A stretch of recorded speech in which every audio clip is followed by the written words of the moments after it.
Hi and welcome to the Smart City Update. This week we report from Amsterdam and Washington and bring you the latest news on smart city and community development projects worldwide. Smart cities aren't only about technology. We as people are of great influence on the development and success. For example, when it comes down to our environment, there is still a lot to improve. An expert on this topic is Professor Arjan van Timmeren, who gave a lecture in Amsterdam on how to go from being a smart city to an intelligent one with the help of smart citizens. Today's session was about the need for transition from smart cities, from smart environments into intelligent environments based upon smart citizens and adopted technology which empowers these people. Well, this event will offer us a lot of opportunities. First of all, of course, for the networking itself, for getting to know the new state-of-the-art technologies and state-of-the-art solutions and intersections of the two. But also, I think it's very important to become aware that we are moving towards a second stage, let's say a Smart Cities 2.0. My message is mainly that this empowerment of citizens is very essential to have technology adopted and to have smart systems really help improve urban efficiency, but also sustainability and prosperity of the people. In another important Dutch smart city, Rotterdam, an international crowd has gathered to share knowledge on the use of the Smart City Planner, a tool to make optimal use of data. To meet the challenges of our time, understandable, reliable, accessible, and sometimes even real-time data are needed to take local action.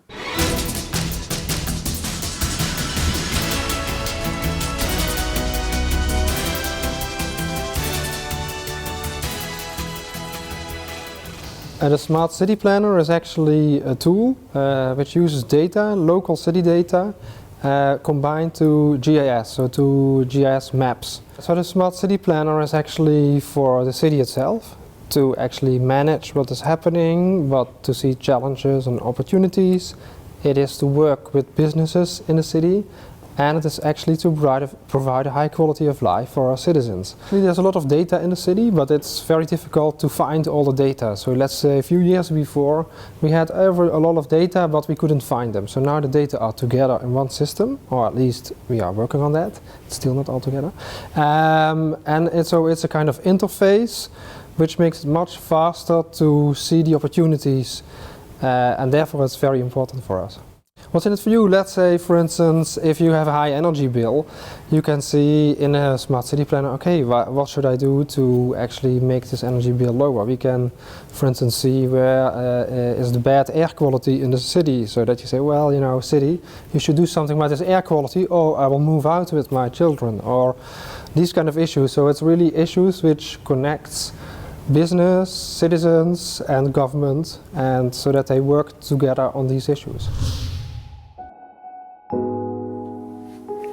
Washington, June 2015. The city is staging an international convention on smart city research and development. The National Building Museum is hosting a large international crowd this week, and even a few royals. In this case, the Dutch Royal Highness King Willem-Alexander and his wife Queen Maxima. Today they've attended the presentation of the Global City Teams Challenge Awards. The minister will hand out a symbol that represents a commitment to the coalition of the first 8 cities that are joining. Among the guests is also the Dutch Minister of Foreign Affairs, Bert Koenders, who came to speak about the relevance of smart city thinking and execution of projects and plans.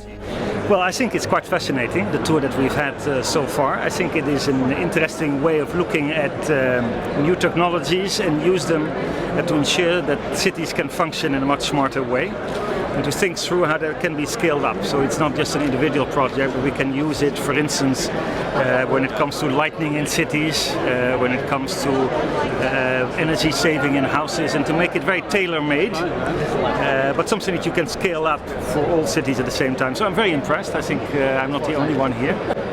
Well, you know, there is a golden rule that you never comment on what the royal family thinks, but I can see their enthusiasm. And they're also very much into this area. So I think they find it very interesting, and that's why they wanted to come here as well. And that's it for now. If you have any news or backgrounds on your own smart city projects, please let us know.